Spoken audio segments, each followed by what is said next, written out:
What's good, y'all? Welcome back to Rick Knows Hoops. I'm your host, Tyreek. And thankfully, the NBA always gives us things to talk about because Thursday night's games weren't that good other than Steph Curry being amazing. 45 points, he had a great game. The first two games were blowouts, but before those games, the NBA released their 75th anniversary team. Basically, this is the top 75 players that they think in NBA history. They did this with the 50th anniversary of the league, and now this being the 75th season of the NBA, they added 25 more names. And technically 26 because there was a tie, so 76 players got on. But with that being said, I think the snubs were pretty bad. I mean, this pick right here shows basically the all-snub team, and there were some other names I think that really could have got on. You got guys like Derrick Rose, T-Mac, Tony Parker, Ginobili, Vince Carter, Pau Gasol, Dikembe Mutombo, Alonzo Mourning, Jokic, Klay Thompson. I think Chris Bosh is a big one. But the biggest name I think on this list that got snubbed was Dwight Howard.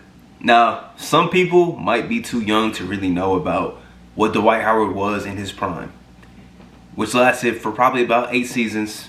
He was a great player for that stretch. He made the Orlando Magic franchise relevant again. Now, the thing with lists, in order to put a new name on, you gotta take somebody off.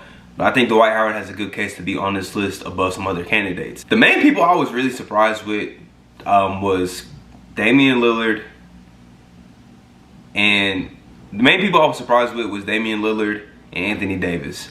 Now, do I think these two guys are amazing players? Of course, I think they're great players. But top 75 all time is kind of a stretch when you consider their careers aren't really even close to being over with.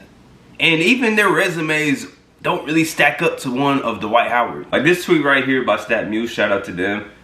Dwight Howard, 8-time All-Star, 8-time All-NBA, 5-time All-Defensive Team, 3-time Defensive Player of the Year, 5 times leading the league in rebounds, twice in blocks, a champion, and has very good, statistical categories over his NBA career. 19,000 points, 14,000 rebounds, and 2,000 blocks. Those are amazing numbers. Compare that to Anthony Davis. His career is not over yet. We understand this.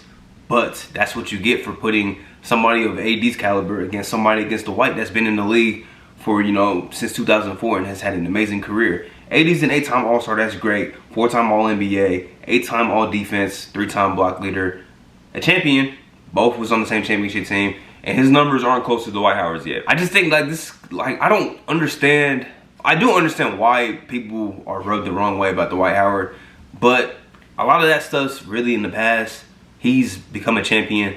He's become a viable, backup. He's accepted being a backup. He's a former MVP caliber player that has accepted his role as being a backup. We've seen plenty of guys in this league not really be acceptable of being a backup player until real later stages in their career. It took Melo a few stops before he's like, okay, I'm gonna accept this backup role. Dwight Howard went to LA. He's like, I already know what the deal is. But still, with that being said, he played big time minutes on a championship team. So big time that after letting him go, they bring him back because they realized how big time he was for them.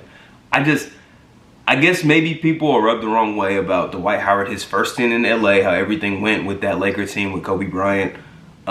Maybe they're rubbed the wrong way about the Houston situation, or I don't know, maybe people don't like how he was in Atlanta, or maybe the way everything ended in Orlando. I don't know. But I don't see how people, or whoever voted on this, how can they not have somebody of Dwight Howard's caliber in the top 75 list when you have guys like Dame, Anthony Davis, and some other names that are very questionable on if they should be on this list or not. Now, my friend on my podcast that I'm on, The Fast Break, check that out, link is in the description. He made a good point. He said he thinks they want this list to show the 75 years of history in the NBA. So they got some older guys from like the very early stages of the NBA, guys in the 60s, the 70s, the 80s, and then we got the modern day players that we've all seen play. And it's like, that's viable, but I still think Dwight Howard is one of the best players in league history when it comes to this list. There were a lot of good names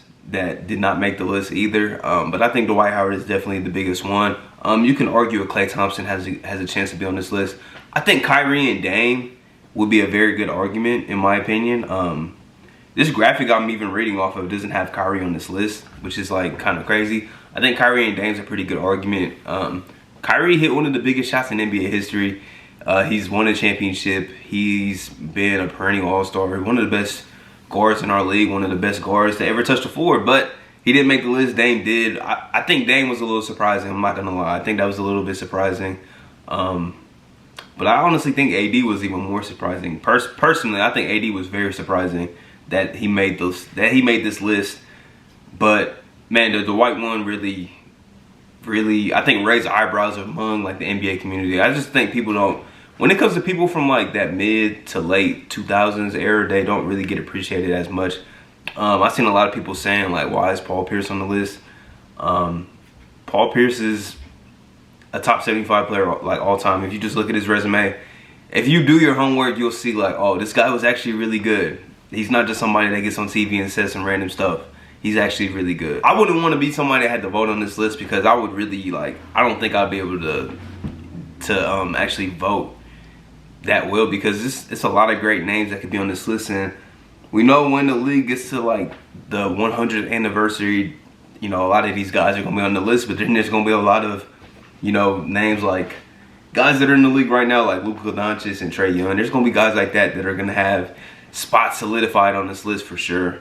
But yeah, the NBA always giving us something to talk about.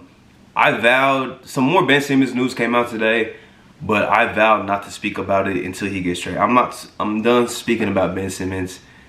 Yeah, I want that man to get traded so bad, because this situation is just, it gets more ugly by the day. Or not ugly, or they're trying to reconcile it and then some more stuff comes out. I'm sick and tired. I'm sick and tired of Ben Simmons. I'm tired of that whole Philly situation. I hope he gets traded soon.